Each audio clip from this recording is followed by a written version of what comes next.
السلام علیکم ورحمۃ اللہ وبرکاتہ۔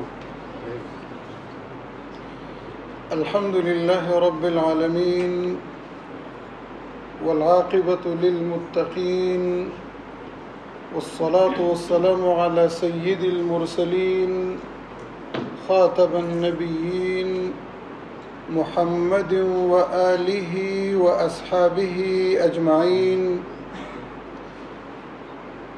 اما بعد فاعوذ باللہ من الشیطان الرجیم، بسم اللہ الرحمن الرحیم۔ وَأَقِيمُوا الصَّلَاةَ وَآتُوا الزَّكَاةَ وَمَا تُقَدِّمُوا لِأَنفُسِكُم مِّنْ خَيْرٍ تَجِدُوهُ عِندَ اللَّهِ إِنَّ اللَّهَ بِمَا تَعْمَلُونَ بَصِيرٌ۔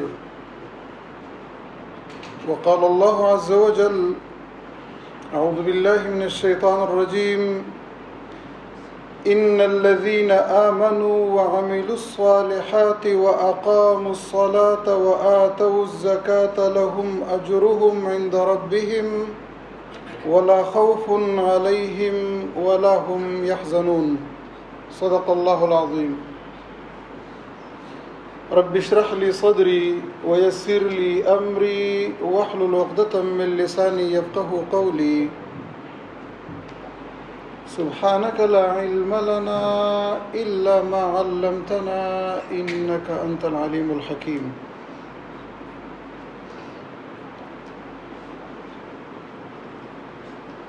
محترم بھائیو، آپ کے سامنے قرآن عظیم الشان سے ایک دو آیات تلاوت کی ہیں۔ اللہ تبارک و تعالیٰ کا ارشاد ہے: وَأَقِيمُوا الصَّلَاةَ، اور نماز قائم کرو، وَآتُوا الزَّكَاةَ، اور زکوٰۃ ادا کرو، زکوٰۃ دیا کرو، وَمَا تُقَدِّمُوا لِأَنفُسِكُم مِّنْ خَيْرٍ، اور جو بلائی تم اپنے لیے کر رہے ہو، آگے بھیج رہے ہو، تجدوہ عند اللہ، اس بلائی کو اللہ کے ہاں پاؤ گے۔ ان اللہ بما تعملون بصیر، بے شک اللہ تبارک و تعالی تمہارے ان اعمال پر جو تم کرتے ہو، اللہ تبارک و تعالی باخبر ہے، دیکھنے والا ہے، اور اس کو اس کا علم ہے۔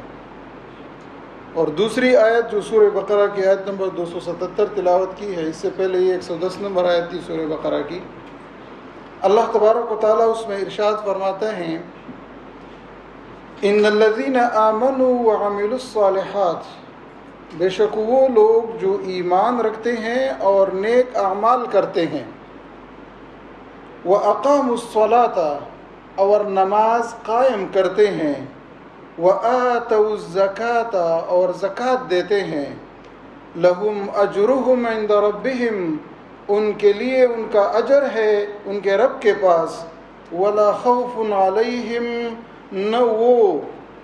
نہ ان کو کوئی ڈر ہوگا، نہ وہ ڈر رہے ہوں گے، وَلَا هُمْ يَحْزَنُونَ، اور نہ وہ غمزدہ ہوں گے۔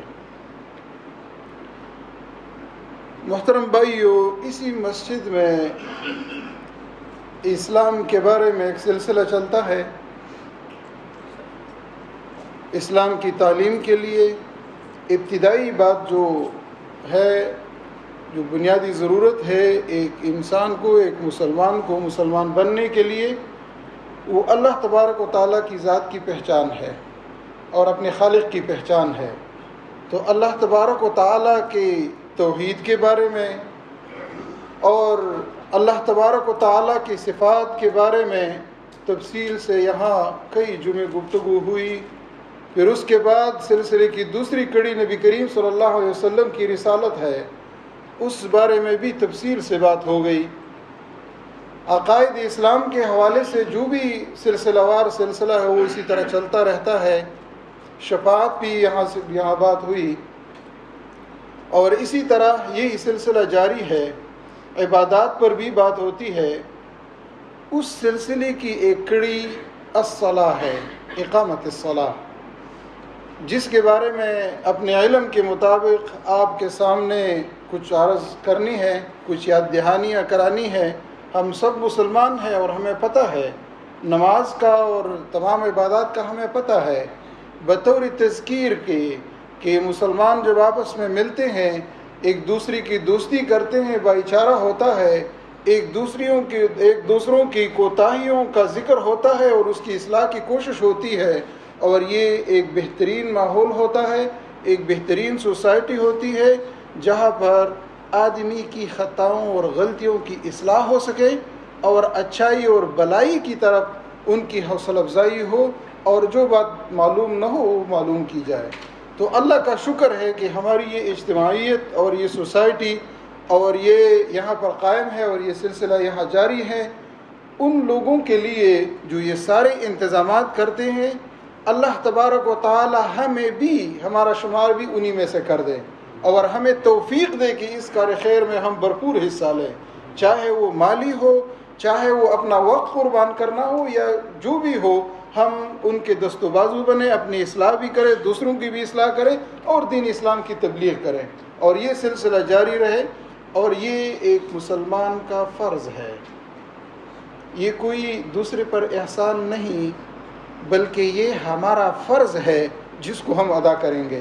تو اپنے فرائض کی ادائیگی میں اگر ہمیں سہولت ملتی ہے، اور وہ بھی وہ فرائض جس پر ہماری قیامت کی زندگی کا اور اخروی زندگی کا جو ابدی زندگی ہے اس کا انحصار ہے، تو اللہ تبارک و تعالی اس کار خیر میں برکت ڈالے، اور جو بھی یہاں سے باتیں ہوتی ہیں مجھ سمیت ہر مقرر اور ہر فرد کو جو یہاں سے بولتا ہے، اللہ تبارک و تعالی انہیں حق کہنے اور بیان کرنے کی توفیق عطا فرمائے، اور اس کے بعد پھر ہم سب کو اس پر عمل کرنے کی توفیق عطا فرمائے۔ بنیادی چیز انسانی عمل ہے، گفتار چاہے لفاظی ہو، اس میں بہت سارے الفاظ ہو، شخصیت چاہے کوئی بھی ہو، یہ کوئی معنی نہیں رکھتا۔ اصل کام ہے عمل، کہ انسان بات سنے اور اس کو عملی زندگی میں اس کو اپنائیں۔ آج بات ہوگی اقامت دین کے حوالے سے۔ جو دو آیات میں نے تلاوت کی ہے، اللہ تبارک و تعالیٰ نے اس میں حکم دیا ہے وَأَقِيمُوا الصَّلَاةَ، اور نماز قائم کرو۔ عربی زبان کا لفظ ہے اقامت۔ دیگر جو چیزیں ہیں، زکوٰۃ کا ذکر آیا تو فرمایا وَآتُوا الزَّكَاةَ، اور زکوٰۃ دیا کرو۔ نماز کے بارے میں پورے قرآن مجید میں کہیں آپ کو یہ لفظ نہیں ملے گا جو ہم استعمال کرتے ہیں کہ نماز ادا کرو، ادوا الصلاۃ۔ یہ پورے قرآن میں میرے علم میں نہیں، میں حافظ نہیں ہوں، لیکن کوئی لفظ ایسا نہیں ہے قرآن میں۔ ہمیشہ جب بات کی گئی ہے تو اقامت کی بات کی گئی ہے کہ نماز قائم کرو۔ سورہ بقرہ کی ابتدائی آیات میں جب قرآن کے بارے میں بتایا گیا، سورہ فاتحہ میں جب مومن دعا کرتا ہے کہ اہدنا الصراط المستقیم صراط الذین انعمت علیہم غیر المغضوب علیہم ولا الضالین آمین، جب بندہ یہی دعا کرتا ہے، ہر رکعت میں کرتا ہے، تو اللہ تبارک و تعالیٰ نے جواباً فرمایا سورہ بقرہ میں الف لام میم ذالک الکتاب لا ریب فیہ ھدی للمتقین، یہ راستہ دکھاتا ہے، ہدایت ہے کس کے لیے؟ پرہیزگاروں کے لیے۔ پرہیزگار کون ہیں؟ جو اللہ تبارک و تعالیٰ کی نافرمانی سے بچتے ہیں۔ تعریف میں اللہ تبارک و تعالیٰ نے بتایا کہ متقین کون ہے، تو سب سے پہلی صفت کیا ہے؟ الذین یقیمون الصلاۃ، متقین وہ لوگ ہیں جو نماز کو قائم کرتے ہیں۔ نماز کو قائم کرنے کا، پھر یہ نماز قائم کرنے کا مطلب کیا ہوا؟ ہم جو نماز ادا کرتے ہیں، کیا یہ نماز کی ادائیگی ہے؟ اور اللہ تبارک و تعالیٰ کو مطلوب یہی نماز ہے، ہمارے اوپر جو فرض کی گئی ہے وہ یہی نماز ہے۔ تو اس بارے میں آج گفتگو ہوگی۔ یہ نماز اللہ تبارک و تعالیٰ کے ہاں قریب ترین اور انتہائی محبوب عمل ہے اور محبوب عبادت ہے۔ بندہ جب بندگی کا ثبوت دیتا ہے تو یہ انتہائی قریب ترین حالت ہے اللہ تبارک و تعالیٰ کے ہاں۔ اس لیے فرمایا جاتا ہے کہ الصلاۃ معراج المؤمن۔ جب یہ ساری باتیں قرآنی آیات اور احادیث کی روح سے دیکھا جائے تو یہ مقولہ بالکل درست ہے کہ الصلاۃ عماد الدین، اور یہ مقولہ درست ہے کہ الصلاۃ معراج المؤمن۔ معراج المؤمن یہ نماز نبی کریم صلی اللہ علیہ وسلم جب معراج میں تشریف لے گئے تو اللہ تبارک و تعالیٰ سے نماز کو قائم کرنے کا حکم ملا، اللہ کی طرف سے نماز کو قائم کرنے کا حکم ملا معراج میں۔ اور یہ مومن کے معراج بھی ہے اس معنی سے کہ جب بندہ نماز پڑھتا ہے تو اپنے آپ کو اللہ کے سامنے انتہائی عاجزی اور انکساری کا مظاہرہ کرتا ہے اور اسی میں ڈالتا ہے۔ انسان کا سر، مسلمان کا سر جو کسی کے آگے نہیں جھکتا، کسی کی تعظیم میں نہیں جھکتا، اور وہی اپنا سر لے جا کر زمین پر رکھ دیتا ہے، اور اسی وقت اس کو یہ احساس کرنی چاہیے اور کرتا ہے کہ اے میرے پروردگار، یہ میرا سر ہے جو تو نے میرے جسم کے اوپر پیدا کیا ہے، سب سے اعلیٰ ہے۔ سر کو سر اس لیے کہتے ہیں کہ سب سے اوپر ہے یہ۔ اسی سر کو میں نے اپنی کبریائی کو، اپنی جو تکبر ہے اور اپنی عزت ہے اور جلال ہے اور جو بھی میرا سٹیٹس ہے، تیرے سامنے میں بالکل ذلیل، بالکل عاجزی کا اظہار کرتے ہوئے زمین پہ آپ سر رکھ دیتے ہیں۔ لیکن یہ صرف سر رکھنا ہی کافی ہے؟ لہٰذا اس موضوع پر ہم بات کریں گے آج کہ اپنی نمازوں کا جائزہ لیں گے، اور اس کے ساتھ ساتھ یہ بھی دیکھیں گے کہ کیا مطلوب یہی ہے، یہی نماز۔ تو جب بندہ ادھر سر رکھتا ہے، اس لیے اس کی فضیلت بیان کی گئی ہے۔ اللہ تبارک و تعالیٰ نے فرمایا ہے کہ جو لوگ نماز قائم کرتے ہیں اور زکوٰۃ دیتے ہیں، تو جو کچھ بھی تم اپنے نفس کے لیے، اپنی جان کے لیے، اپنے ذات کے لیے اللہ کے ہاں بیچتے ہو، جو بھی پیش کرتے ہو، اللہ تبارک و تعالیٰ کے ہاں اس کا بھرپور اجر پاؤ گے۔ تجدوہ عند اللہ، اللہ کے ہاں اس کا اجر ضائع نہیں ہوگا۔ کیوں؟ اس لیے کہ ان اللہ بما تعملون بصیر، اللہ تبارک و تعالیٰ جو کچھ تم کرتے ہو، بما تعملون، جو کچھ تم کرتے ہو، اللہ تبارک و تعالیٰ بصیر ہے، دیکھنے والا ہے، دیکھ رہا ہے۔ اور بیانی ہی یہی بات دوسری آیت میں بھی ہے کہ وہ لوگ جو ایمان رکھتے ہیں اور عمل صالح کرتے ہیں، تو عمل صالح میں سب سے پہلا عمل کیا ہے؟ وَأَقَامُوا الصَّلَاةَ،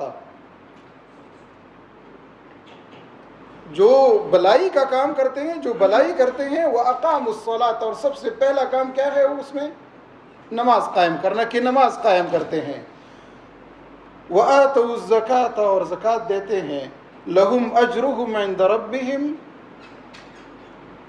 ان کے لیے ان کا اجر ہے ان کے رب کے پاس، اور ساتھ ساتھ اجر بھی ملے گا، اور اس کے بدلے میں ایک اور چیز بھی ملے گی، وَلَا خَوْفٌ عَلَيْهِمْ، جو خوف و ہراس کا ماحول ہوگا ان پر کوئی خوف نہیں ہوگا، کوئی خوف طاری نہیں ہوگا ان پر،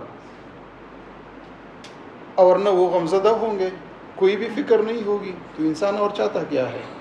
دنیا میں بھی اگر خوف نہ ہو اور غم نہ ہو، دو چیزوں کو ہٹا دو، خوشحال زندگی بن جاتی ہے۔ اور پھر یہی خوشحالی قیامت کے دن ملے گی آپ کو۔ یہ کیوں ملے گی؟ اس نماز کے بدلے کہ بندہ نماز ادا کرتا ہے، تو یہ سب سے بڑی اطاعت ہے اللہ تبارک و تعالیٰ کی جو انسان بجا لاتا ہے۔ اور اسی لیے ایک مومن کی پہچان یہی ہے کہ وہ اللہ تبارک و تعالیٰ کے سامنے اپنا سر جھکائے اور نماز پڑھے۔ مومنین کی صفات میں سب سے پہلی صفت یہ ہے کہ وہ نماز پڑھے گا۔ اب نماز پڑھے گا، ہم اردو زبان میں پڑھنا یا ادا کرنا ہے، لیکن صرف ادا کرنا اور پڑھنا یہ اقامت کا لفظ کا حق نہیں ادا کرتا کہ نماز قائم کریں، اس لیے کہ قیام کے لیے چند چیزیں ضروری ہے۔ اقامت کے لیے اگر آپ کوئی سسٹم قائم کرتے ہیں، کوئی بلڈنگ قائم کرتے ہیں، اب کسی نے نقشے میں بنا دیا کہ ایسا ایسا ہے، اس کی لینتھ اتنی ہوگی، دیواریں اتنی ہوں گی، اس میں پلان میٹیریل لگے گا، یہ لگے گا، وہ لگے گا، یہ سارا بہت زبردست نقشہ بنا کے کوئی آپ کے سامنے پیش کر دے، آپ اس کو بہترین نقشہ تو کہیں گے، لیکن مسجد کہلائے گی وہ یا کوئی بلڈنگ کہلائے گی؟ ہرگز نہیں۔ یہ بلڈنگ تب بنے گی جب یہ لکھا ہوا جو آپ نے کہا کہ اس کی لینتھ اتنی ہوگی اور اس کی چوڑائی اتنی ہوگی، اس کی اونچائی اتنی ہوگی، اس میں یہ مٹیریل استعمال ہوگا، جب تک یہ وجود میں نہ آئے اور آنکھیں اسے دیکھے نہیں اور کان اسے سنے نہیں اور کوئی اس کو محسوس نہ کرے، تو کبھی بھی کوئی نہیں کہہ سکتا کہ اس نے کوئی بلڈنگ قائم کی. یہی اقامت کا لفظ ایک نماز کے لیے استعمال ہوا ہے اور دوسرا دین کے لیے. هو الذی ارسل رسولہ بالہدی ودین الحق. دین حق کے لیے آیا کہ وہ کیا کرے, لیظہرہ علی الدین کلہ. اظہار کا مطلب ہے اقامت. ان اقیموا الدین ولا تتفرقوا فیہ. پیغمبر جب بھیجے گئے ہیں تو اس لیے بھیجے گئے ہیں کہ وہ دین کو قائم کرے اور اس میں کوئی تفرقہ بازی نہ کرے. تو دین کے لیے استعمال ہوا ہے کہ دین بھی. تو نماز کا بنیادی عبادت ہے, اور جب اس نماز کو بہترین طریقے سے ادا کی جائے تو اللہ تبارک و تعالیٰ دین کی اقامت کی بھی توفیق دے دیتا ہے. پھر تو اقامت کا مطلب کیا؟ اقامت میں سب سے پہلی شرط جو اقامت کے لیے ہے وہ یہ ہے کہ نماز کو ان کے تمام شروط, تمام ارکان, تمام واجبات اور تمام سنتوں کے ساتھ بروقت اور جماعت کے ساتھ ادا کی جائے. یہ ابتدائی شرط ہے. اب اس میں بہت ساری چیزیں آ گئی, اس میں شروط آ گئی. شروط کیا ہے نماز کے لیے؟ معلوم ہے سب کو کہ نیت ہونی چاہیے, جگہ کی صفائی چاہیے کہ جس جگہ آپ نماز پڑھ رہے ہیں اس کی صفائی چاہیے, جسم کی صفائی چاہیے نجاست سے بھی, اور بے وضو اگر آپ ہے تو اس سے بھی باوضو ہونا چاہیے آپ کو. تو جگہ کی صفائی ہو گئی, ستر عورت کی, اور اسی طرح نیت قبلہ رخ ہو کے پھر نماز میں تکبیر تحریمہ آپ پڑھیں. تکبیر تحریمہ ضروری ہے. پھر قیام کا خیال رکھا جائے, پھر رکوع کا خیال رکھا جائے, پھر سجدے کا خیال رکھا جائے, پھر قاعدے کا خیال رکھا جائے, پھر ان باتوں کا خیال رکھا جائے کہ اس میں قراءت ہے تو آپ قراءت بھی پڑھیں, اس میں اللہ تبارک و تعالیٰ کی کتاب کی آیات پڑھیں اس میں. اور جو اذکار ہے جو رکوع میں پڑھے جاتے ہیں, جو رکوع سے اٹھنے میں اور نیچے جانے میں اور رکوع سے اٹھنے میں آپ صبر کریں, اسی طرح یہ تمام چیزیں قاعدہ اخیرہ, اسی طرح ہر رکعت, اور یہ ساری چیزیں قائم کریں جو بظاہر نظر آ رہی ہیں, وہ سارے کام تم کرو. پہلی شرط. تو اس پہلی شرط پر اگر غور کریں کہ ہم یہ شرط پوری کر رہے ہیں. ایک بندہ اللہ تبارک و تعالیٰ کے ساتھ ملاقات کے لیے آ رہا ہے, اللہ تبارک و تعالیٰ کے ساتھ ملاقات کے لیے آ رہا ہے, مناجات کے لیے آ رہا ہے, سرگوشی کرنے آ رہا ہے. پھر اس کی شکل و صورت کیا ہے؟ ہم جن کپڑوں میں نماز پڑھتے ہیں اس میں تھوڑا سا ایک اشارہ دیتا ہوں, وہ سب کے لیے کافی ہے. ہم کسی وزیر کے پاس, کسی بڑے کے پاس, کسی مینیجر کے سامنے جب حاضر ہوتے ہیں, جب کسی میٹنگ کے لیے جاتے ہیں, ہماری کیفیت کیا ہوتی ہے؟ ہم کیا تیاری کرتے ہیں؟ بہترین سوٹ ڈھونڈ رہے ہوتے ہیں. کیوں بھائی یہ تو کافی ہے؟ نہیں یار, تھوڑا ایک سوٹ قیمتی ہونا چاہیے. کس لیے؟ جب کہیں میٹنگ کے لیے جا رہا ہوں تو وہاں پر تو ضروری ہے یہ چیز, اس کا تو خیال رکھنا ہے.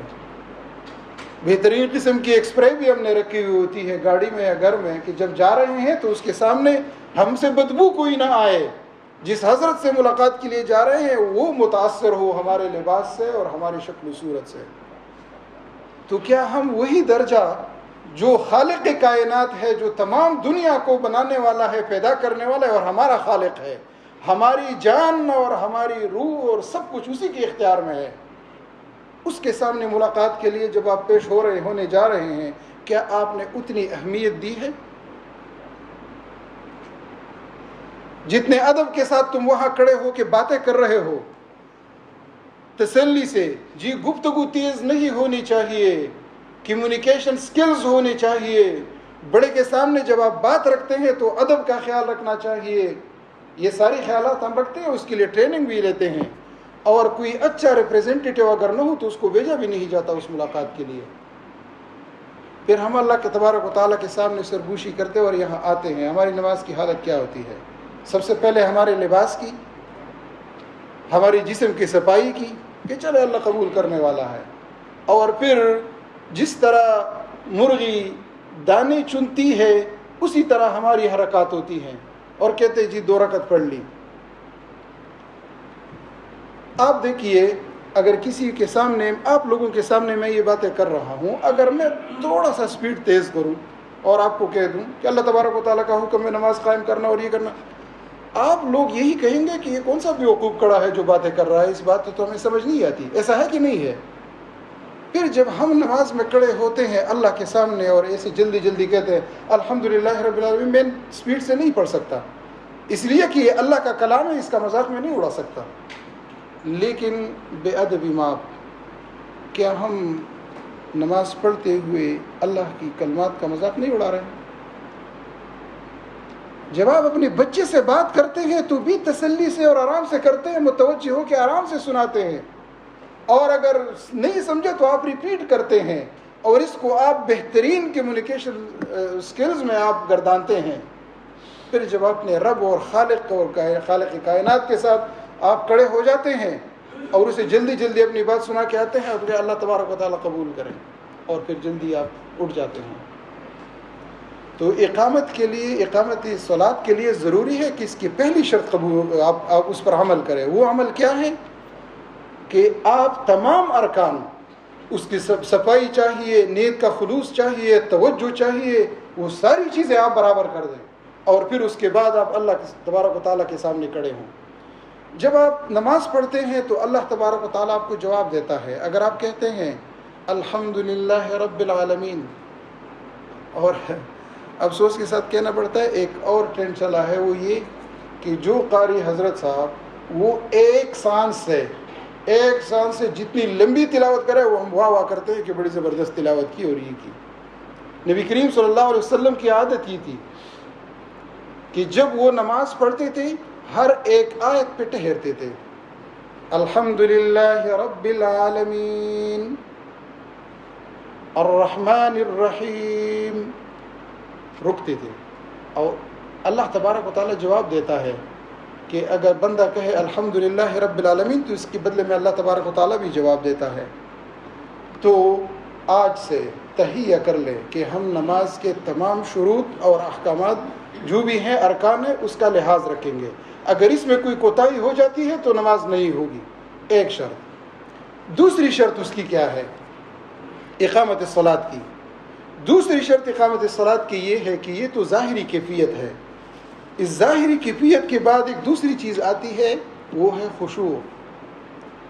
خشوع عربی زبان کا لفظ ہے، اس کا مطلب ہے متوجہ ہونا، اپنے آپ کو یکسو کرنا.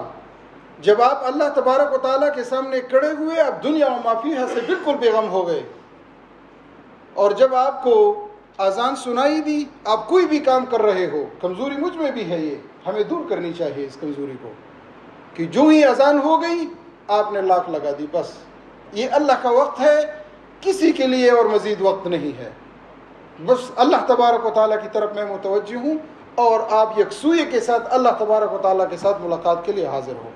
خشوع. اور پھر جب آپ پڑھتے ہوں، یہ روحانی کیفیت ہے، آپ کی دل کی کیفیت ہے جو بظاہر نظر نہیں آتی. یہ تمہیں اندازہ ہونا چاہیے، آپ کو ہونا چاہیے کہ آپ پڑھ کیا رہے ہیں، کس کے سامنے کھڑے ہیں. جس کے سامنے آپ کھڑے ہیں آپ نے اپنا رابطہ کیا ہے اس کے ساتھ یا نہیں؟ جس کے لیے آپ نے سر جھکایا ہے، کیا ذہن میں کبھی آیا ہے کہ اللہ تبارک و تعالیٰ تو حاضر و ناظر ہے، تو میرا خالق ہے، تو مجھے دیکھ رہا ہے، یہ سر میں تیرے لیے زمین پہ رکھا ہے؟ یہ جب آپ کو خیال آ جائے، تجربہ کر لے آج سے کہ جب سجدے میں آپ چلے جائیں اللہ تبارک و تعالیٰ کو مخاطب کر کے کہ اے اللہ تبارک و تعالیٰ تیرے ہی لیے یہ سر میں نے زمین پہ رکھا ہے، آپ یقین جانیں اب سر اٹھانا آپ کو مزہ نہیں دے گا. جتنا آپ سجدہ طویل کرو گے آپ کو مزہ آئے گا اس کا. تو ذرا یہ کیفیت دیکھ لیں. تو خشوع، اللہ تبارک و تعالیٰ کی طرف متوجہ ہونا، اللہ تبارک و تعالیٰ کے لیے حاضر ہونا. پھر آپ کی یہ جو ٹونگے مارنے والے کیفیت ہے نا، یہ کیفیت بھی نہیں ہوگی. جب آپ اپنے آپ کو حاضر و ناظر سمجھ کر، اللہ تبارک و تعالیٰ کو حاضر و ناظر سمجھ کر جب آپ کھڑے ہو جاتے ہیں، تو جب آپ نماز پڑھتے ہیں تو خشوع ہے، خضوع ہے کہ جو کچھ آپ نماز میں پڑھ رہے ہیں آپ کو پتہ ہونا چاہیے کہ میں کیا پڑھ رہا ہوں. ایک عجوبہ نہیں ہے کہ ایک انسان ایک درخواست لے لے کسی بھی زبان میں لکھی ہوئی ہو، اور کسی بھی دفتر میں جا کر اس مینیجر کے سامنے رکھ دیں. مینیجر کہے کہ جی کیا مانگنے آ رہے ہو؟ آپ کہیں جی کچھ پتہ نہیں، بس یہ لے آیا ہوں. عجوبہ ہوگا کہ نہیں ہوگا؟ اس لیے جب اللہ تبارک و تعالیٰ کے سامنے ہم کھڑے ہوتے ہیں، اللہ تبارک و تعالیٰ سے مانگتے ہیں، اقرار کرتے ہیں، وہ اقرار کیا ہے، کیا کر رہے ہو، ہمیں پتہ نہیں ہوتا. اس لیے ہماری باہر کی زندگی بھی اسی کے مطابق نہیں گزر رہی. اس لیے نہیں گزر رہی کہ ہمیں یہ نہیں پتا کہ میں مسجد آیا ہوں لیکن کیا مانگنے آیا ہوں، جو کچھ میں کہہ رہا ہوں اس کا مطلب کیا ہے. سورہ فاتحہ جو اس کے بغیر نماز نہیں ہوتی، ہر رکعت میں چاہے نفل ہو، چاہے فرض ہو، چاہے سنت ہو، چاہے واجب ہو، کوئی بھی ہو، ہم اس میں سورہ فاتحہ پڑھتے ہیں. ہمیں سورہ فاتحہ کا مفہوم معلوم ہے، بہت کم لوگوں کو معلوم ہوگا. لہٰذا قرآن اٹھائیے، تفسیر اٹھائیے، سیکھیے کہ یہ کیا ہے. سب سے پہلا کام دعا ہے، اور صلاۃ کا مطلب بھی دعا ہے. لغت میں صلاۃ کا مطلب ہے دعا مانگنا، اللہ تبارک و تعالیٰ سے طلب کرنا. تو یہ آپ کو معلوم کہ کیا طلب کر رہے ہو اور کیا وعدہ کر رہے ہو اللہ تبارک و تعالیٰ کے ساتھ. ہم وتر پڑھتے ہیں تو اکثر لوگ اس میں ایک قنوت نازلہ قنوت پڑھتے ہیں، دعائے قنوت. اللہم انا نستعینک ونستغفرک ونؤمن بک ونتوکل علیک. کیا آپ اللہ پہ توکل کرتے ہیں؟ ترجمہ میں اس لیے نہیں کر رہا ہوں، یہ ضروری ہے آپ لوگوں کو سیکھنا کہ کیا وعدہ ہم کرتے ہیں. اور پھر ہم اس میں وعدہ کرتے ہیں وَنَخْلَعُ وَنَتْرُكُ مَن يَفْجُرُكَ، جو تیرا نافرمان ہے اس کے ساتھ میرا کوئی تعلق نہیں ہوگا، جو تیری نافرمانی کرتا ہے اس کے ساتھ میرا کوئی تعلق نہیں ہوگا. یہ ہر روز ہم اینڈ پہ کرتے ہیں کہ نہیں کرتے؟ یہ دعا، یہ ایک عہد ہے. تو دوسری شرط یہ ہے کہ ہم جو کچھ کہہ رہے ہیں، جو کچھ طلب کر رہے ہیں اس کے ہمیں علم ہو، اور جو طلب کر رہے ہیں اس کا ہمیں علم ہو تو پھر خشوع خضوع سے مانگی بھی جاتی ہے چیز، کہ اگر آپ کو پتہ ہو. اور پتہ نہ ہو، یار یہ جا کر یہ خط وہاں دے دینا، بس ایک خط آپ پھینک دیتے اور آ جاتے، آپ کو کچھ نہیں ملے گا. پھر سمجھ میں آ گئی بات؟ تیسری جو شرط ہے وہ ہے اس نماز کی حفاظت کرنا. مومنین کی صفت یہ ہے کہ وہ نماز میں خشوع کرتے ہیں، ان کی کیفیت خشوع کی ہوتی ہے، خضوع کی ہوتی ہے. اور مومنین کی صفت ہے کہ وہ کیا کرتے ہیں؟ وہ نماز کی حفاظت کرتے ہیں. وہ نماز کی حفاظت کرتے ہیں. قرآن آیت ہے. حفاظت کا مطلب کیا ہے؟ حفاظت کا مطلب یہ ہے کہ آپ ہمیشہ جب بھی نماز کا وقت ہوتا ہے آپ نماز کے لیے آتے ہیں، نماز باجماعت کی تلقین کی گئی ہے تو آپ باجماعت نماز کا اہتمام کریں. اگر کہیں پر یہ ماحول بنا نہیں تو تم یہ ماحول بنانے کی کوشش کرتے ہیں اور ماحول بناتے ہیں. مسجد نہیں ہے تو مسجد کی تعمیر آپ نے کی، مسجد کے لیے کوشش کی، اس میں جان و مال لگا دی، اللہ کے گھر کو بنا دیا، اور پھر اس مسجد کا انتظام، اس میں آپ نے امام رکھا، اس کے لیے معلم رکھا، مؤذن رکھا، اس کے سارے انتظامات آپ نے کر دیے. لہٰذا ہمارے لیے یہاں پر بھی یہ موقع ہے کہ ہم اگر ان چیزوں میں حصہ ڈالنا چاہیں تو ہمارے پاس کم از کم یہ جگہ تو موجود ہے. اس میں جب ضرورت پڑتی ہے تو آپ کرتے ہوں گے، لیکن اگر کوئی نہیں کرتا تو کرنا چاہیے. یہ بھی اقامت الصلاۃ میں سے ہے. تو نماز کا پورا اہتمام کرنا. اگر آپ گھر پہ ہیں تو گھر کے سربراہ ہے، آپ گھر کے مسئول ہے. وَكُلُّكُمْ مَسْئُولٌ عَنْ رَعِيَّتِهِ، ہر ایک کے بارے میں پوچھا جائے گا، ان کی رعایا کے بارے میں پوچھا جائے گا. آپ کے بچوں اور آپ کی بیوی اور آپ کے اہل خانہ اور جو لوگ آپ کے زیر اثر ہے آپ سے پوچھا جائے گا اس بارے میں. لہٰذا ان ساری چیزوں کا اہتمام کرنا یہ ہے نماز کی حفاظت. اور اس کے ساتھ ساتھ 5 وقت نماز کی حفاظت، کہ جو ہی نماز کا وقت ہوا آپ آئے، اور آپ نے جب ایک نماز آپ نے پڑھ لی تو دوسری نماز کا انتظار،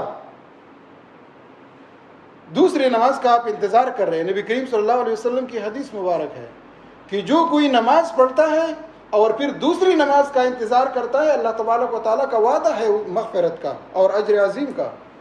تو دوسری نماز کا ہم نکلتے ہیں مسجد سے اور پھر باہر پوچھتے ہیں، یار نہیں معلوم عصر کی نماز کتنی بجی ہوگی، حالانکہ لگایا ہوا ہوتا ہے. مسجد میں جب آپ ظہر کی نماز میں آئے ذرا اتنا تو دیکھیں کہ عصر کی نماز کا وقت کیا ہے، تاکہ میں اپنے شیڈول برابر کروں، اپنے اوقات کو اس کے مطابق بنا دوں.